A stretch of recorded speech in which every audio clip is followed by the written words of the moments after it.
The First Battle of Panipat, on April 21, 1526, was fought between the invading forces of Babar and the Lodhi Empire.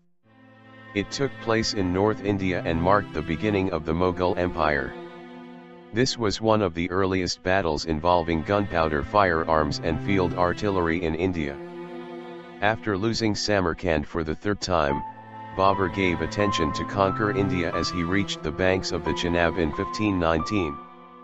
Until 1524, his aim was to only expand his rule to Punjab, mainly to fulfill his ancestor Timur's legacy, since it used to be part of his empire.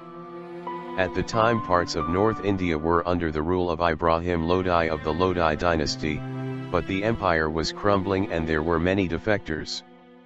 He received invitations from Dalit Khan Lodhi, governor of Punjab, and Ala-ud-Din, uncle of Ibrahim.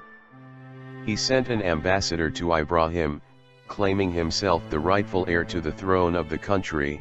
However, the ambassador was detained at Lahore and released months later. Babar started for Lahore, Punjab, in 1524 but found that Dalit Khan Lodhi had been driven out by forces sent by Ibrahim Lodhi. When Babar arrived at Lahore, the Lodhi army marched out and his army was routed.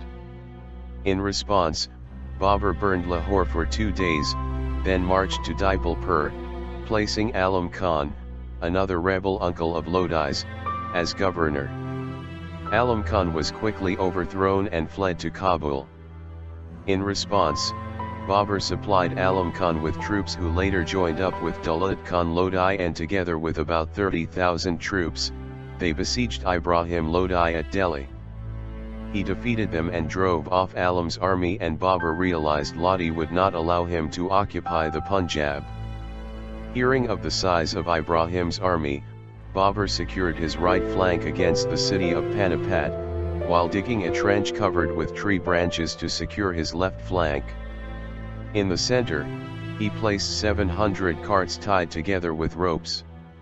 Between every 2 carts there were breastworks for his matchlockmen.